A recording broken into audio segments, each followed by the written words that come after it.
इन दोस्तों, आप सभी का स्वागत है एक बार फिर से आपके अपने YouTube चैनल यूनिक ज्ञान में। आज हम BA first semester chapter second का सेकंड पार्ट देख रहे हैं, क्योंकि फर्स्ट पार्ट जो था उसमें हमने आपको जो हमारे गोरखनाथ जी हैं उनका जीवन परिचय बताया हुआ था। साथ ही साथ हमने उनके जो 5 पद हैं हमारे सिलेबस में लगे हुए उनका व्याख्या अच्छे से आपको उस वीडियो में बताया था। उसमें हमने अगला जो हमारा है पद राग रामश्री, उसका व्याख्या नहीं बताया, जो कि इस वीडियो में बताया जाएगा, क्योंकि उसमें बताते तो वीडियो ज़्यादा लंबी हो जाती है और आपको एक साथ सभी चीज़ों का व्याख्या समझने में भी थोड़ी कठिनाई होती। तो डेली हम लोग एक एक पद का अच्छे से व्याख्या देखते हैं। तो आज हम देखेंगे पद राग रामश्री का जो 10वां भाग है, जो हमारे सिलेबस में लगा हुआ है, उसका हम व्याख्या अच्छे से देखेंगे।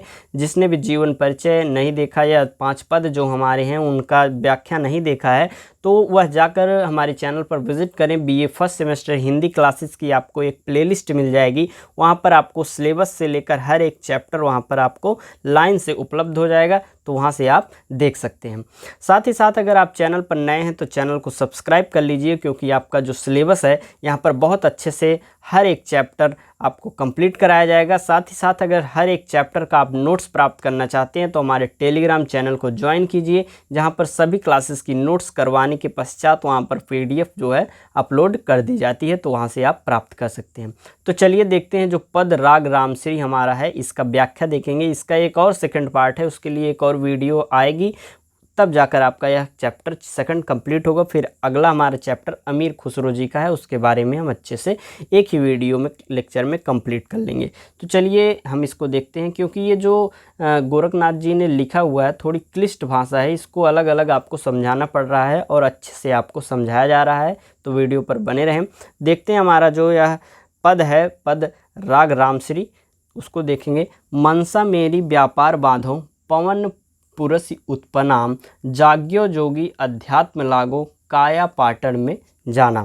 21 सहम खटसाम आदु पवनपुरी जपमाली, इला पिंगुला सुषमन नारी अहनिस व प्रणाली। खटसाम खोड़ी कवल 10 धारा, तहाँ बरसय ब्रह्मचारी, हस पवन न फूलन पैठान, नौ से नदी पनिहारी। आगे है हमारा गंगा तीर मतीरा अवधू, फिर बड़िजा की जय, अर्घ वहंता ऊर्ध्व लीजय, रवि सस मेला की जय। चंद सुर दोऊ गगन विलूधा, भयपुर अंधारम, पंच बाहक जब न्यंद्रा पौढ़्या, प्रगट्या पीली पगारम। काया कथा मन जोगोटा, सतगुरु मुझ लसाया, भरण गोपर नाथ रुदा रासव, राखव नगरी चोर भलाया। यह आपका जो पद है राग रामश्री, इसका हम अच्छे से अब व्याख्या देखेंगे। पहली लाइन हमारी है मनसा मेरी व्यापार बाधो पवन पुरिस उत्पन्नाम, अर्थात हे मेरे मन, अपनी मन अर्थात क्या होता है इच्छा तुम अपना व्यापार बांधो, अर्थात अपने मन पर, हमारा जो मन है उसको नियंत्रण में रखो। पवन पुरुष उत्पन्नाम, क्योंकि जो हमारा प्राण पुरुष जो है वह उत्पन्न हो गया है, अर्थात मेरे मन और पवन का संयोग संभव हो गया है, तो मेरे मन अपना व्यापार बांधो, अर्थात अपने ऊपर नियंत्रण रखो। जाग्यो जोगी अध्यात्म लागो, काया पाटन में जाना। क्योंकि जो हमारा मन है पवन है दोनों का योग हो गया है और उनका अच्छे से हमारा जो संयोग संभव हो गया है। तो आगे हम देखेंगे यह जो लाइन हमारी है जागे जोगी अध्यात्म लागो काया पाटन में जाना, अर्थात प्राणायाम से जो जागा हुआ जोगी है, अध्यात्म अर्थात आत्मा संबंधी प्रयत्न में लग गया है, उसे उस शरीर रूपी नगर में प्रवेश करना है। जो हमारा प्राणायाम से हमारा जो जागा हुआ जोगी है, जाग्यो जोगी, प्राणायाम के द्वारा हमारा जो जोगी है, जो जगह है, वह अध्यात्म अर्थात आत्मा संबंधी प्रयत्न में लग गया है। अध्यात्म लागो, जो हमारा जोगी है जो प्राणायाम से जग गया है, वह अध्यात्म की तरफ प्रयत्न में बढ़ गया है, अध्यात्म में लग गया है। काया पाटन में जाना, अर्थात इसका अर्थ क्या है, उस शरीर रूपी नगर में वह प्रवेश करना चाहता है। अगली लाइन हमारी है 21 सहंस खटसाम आदु पवनपुरी जप माली। 21 सहस खटसाम अर्थात 21,600 आदु पवन पुरिक जप माली, अर्थात पवन पुरुष अर्थात बाहर भीतर जाती हुई सांस ही जो है उसे ही गोरखनाथ जी ने क्या मान लिया है, एक प्रकार से जप की माला मान लिया है। पवन जो हमारे सांस अंदर बाहर होती है उसे ही गोरखनाथ जी ने यहाँ पर जप का माला मान लिया हुआ है। और प्रतिदिन 21,600 21 सहसम खटसाम 21,600 बार हम सांस बाहर अंदर करते हैं, अर्थात 21,600 बार हम जप करते हैं, माला का जप करते हैं। इला पिंगुला सुषुम्ना नारी, इड़ा और पिंगुला और सुषुम्ना जो नालियां हैं हमारी, उसमें ही अहनिस वह प्रणाली, अर्थात उसमें पवन जो है बराबर बहता रहता है। खटसाम खोड़ी कवल 10 धारा, तहाँ बसे ब्रह्मचारी, हंस पवन न फूलन पैठा, नौ से नदी पनिहारी। जो खटसाम खोड़ी अर्थात स्वाधिष्ठान और विशुद्ध आदि चक्र जो है कवल 10 धारा उसी धारा में बने हुए हैं, तहाँ बसे ब्रह्मचारी, और इसी धारा में अर्थात इसी चक्र में ब्रह्मचारी अर्थात आत्मा का निवास होता है। तहाँ बसे मीन्स क्या होता है, निवास होना या बसना। तो ब्रह्मचारी अर्थात आत्मा का निवास कहाँ होता है, जहाँ पर जिस धारा में जो स्वाधिष्ठान और विशिष्ट आदि चक्र बने हुए हैं उसी धारा में उसी चक्र में ब्रह्मचारी और किसका निवास होता है, आत्मा का निवास होता है। अगली लाइन हमारी, हंस पवन न फूलन पैठा, 900 नदी पनिहारी, अर्थात 900 नदियाँ जो पनिहारिन होकर पुष्टिकृत प्राणधारा से हंस को सींचती हैं।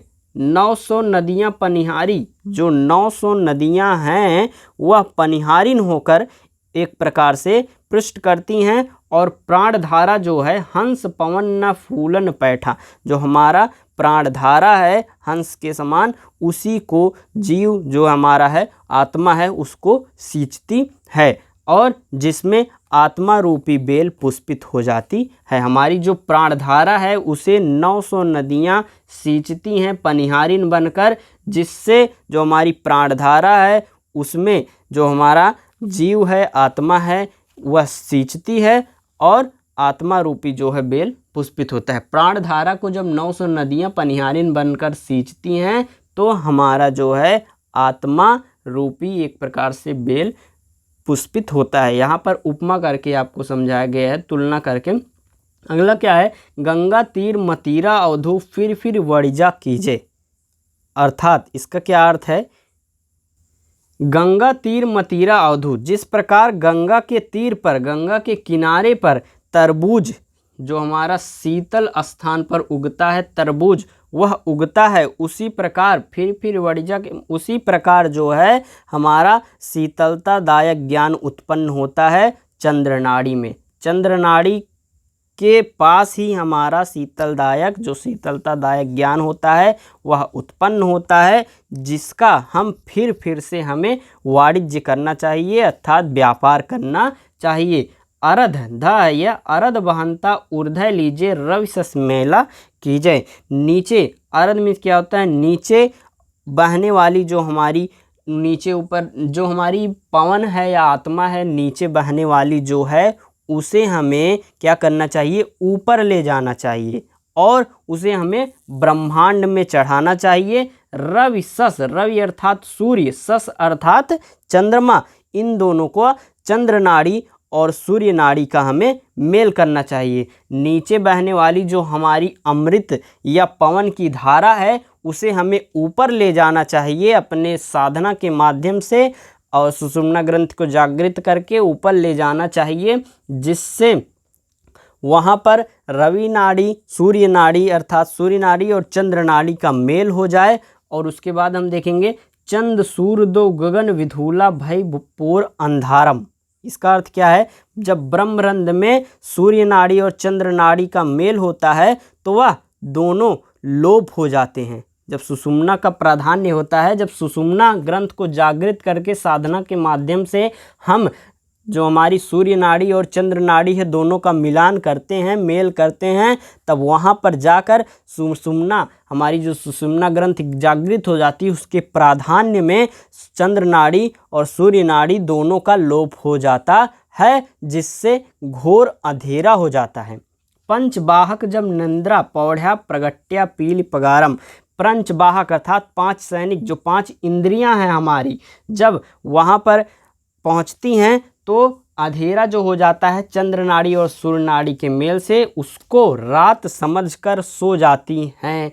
आगे क्या है लाइन हमारी, काया कथा मन जोगोटा सतगुर मुझ लसाया। जब 5 नाड़ियाँ जो हमारी, इसके पहले लाइन में हमने बताया, जब वहाँ पर चंद्र नाड़ी और सूर्य नाड़ी का मेल होता है तो क्या होता है, अंधकार छा जाता है, और अंधकार को छाया हुआ देखकर रात समझकर हमारी 5 इंद्रियां जो हैं, 5 सैनिक जो हैं, वह सो जाते हैं।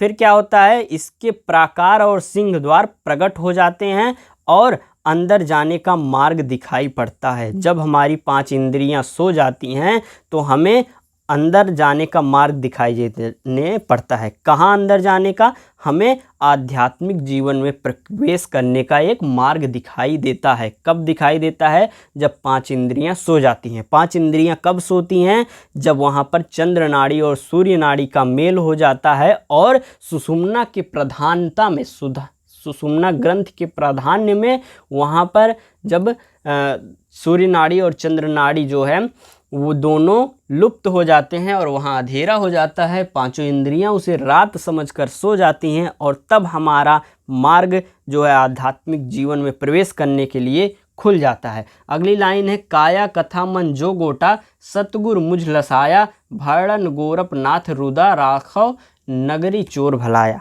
काया नाथ, काया कथा और मन जोगोटा। मन जो हमारा है, मन जोगोटा, मन जो हमारा है जोगी है।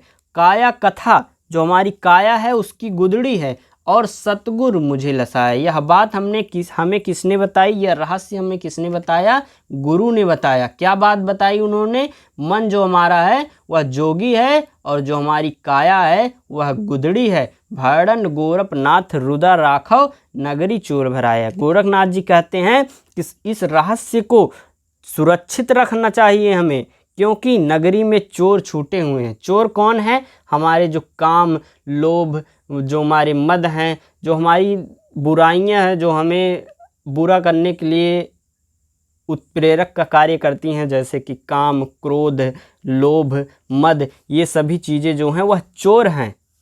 वह हमारे नगरी में, हमारे शरीर में फैले हुए हैं। इसलिए यह जो रहस्य है, मन जोगी काया गुदड़ी है, इसे हमें छुपा कर रखना चाहिए। खडरस इस रहस्य के अनुसार में बाधा डालेंगे। जो हमारे 6 जो रस हैं, काम, क्रोध, मद, लोभ, ये सभी जो हमारे हैं, वह हमें जो है आध्यात्मिक जीवन में प्रवेश करने के मार्ग में बाधा डालेंगे। एक बार हम पूरा आपको समझाने के तौर पर इसका पूरा अर्थ बताते हैं। इसमें क्या कहते हैं गोरखनाथ जी कि हमें अपने मन पर नियंत्रण किए रहना चाहिए, क्योंकि प्राण पुरुष जो होता है वह हमारा उत्पन्न हो जाता है। उसके पश्चात हमें और क्या करना चाहिए, हमें करना चाहिए, और इसमें बताया गया है कि जो हम सांस लेते हैं, बाहर भीतर करते हैं, गोरखनाथ जी ने उसे क्या माना है, माला की जप करते हुए माना है। और दिन में हम कितनी बार सांस बाहर अंदर करते हैं, 21,600 बार। तो हम 21,600 बार दिन में जप करते हैं। और इड़ा, पिंगला और सुषुम्ना जो नालियां हैं, उसमें हमारी जो पवन है वह निरंतर बहती रहती है। आगे बताया गया है कि हमें क्या करना चाहिए, कि अपनी जागृत करने के लिए हमें जो है चंद्र नाड़ी और सूर्य नाड़ी को नीचे से ऊपर की तरफ प्रवाहित करना चाहिए। अपनी साधना के माध्यम से अपने सुषुम्ना ग्रंथ को जागृत करनी चाहिए, जिससे क्या होगा, चंद्र नाड़ी और सूर्य नाड़ी मिलेंगे और दोनों आपस में लुप्त हो जाएंगे और अंधेरा छा जाएगा। अंधेरा छाने पर क्या होगा कि जो हमारी 5 इंद्रियां हैं रात समझकर सो जाती हैं, और जब सो जाती हैं तो हमारा आध्यात्मिक जीवन में प्रवेश करने का मार्ग खुल जाता है और हम प्रवेश कर जाते हैं। यह जो हमारा रहस्य है, मन जोगी और काया उसकी गुदड़ी है, यह हमें किसने बताया? सतगुरु मुझे लसाया, मुझे सतगुरु ने बताया है। और गोरखनाथ जी कहते हैं कि यह जो रहस्य है इसे हमें अपने आप में सुरक्षित रखना चाहिए, क्योंकि जो काम, क्रोध, मद, लोभ ये सभी चीज़ें हैं चोर के तरह हमारे शरीर में हैं, वह हमें जो है बाधा डाल सकते हैं अच्छा होने से, अच्छा बनने से। तो यह था आपका जो राग राम श्री हमारा पहला पद, इसका व्याख्या। अगला पद हम अगले वीडियो में देखेंगे। तब तक हमारे चैनल पर बने रहिए और चैनल को सब्सक्राइब कीजिए, दोस्तों के पास शेयर करिए, कमेंट करके ज़रूर बताइएगा कि कोई इसमें आपको चीज़ें न समझ में आई हो तो कमेंट करके आप पूछ सकते हैं। टेलीग्राम चैनल ज्वाइन कर सकते हैं, जिससे आपको इन सभी चीज़ों का जो PDF है फॉर्म प्राप्त होता रहेगा। धन्यवाद, मिलते हैं अगले वीडियो में।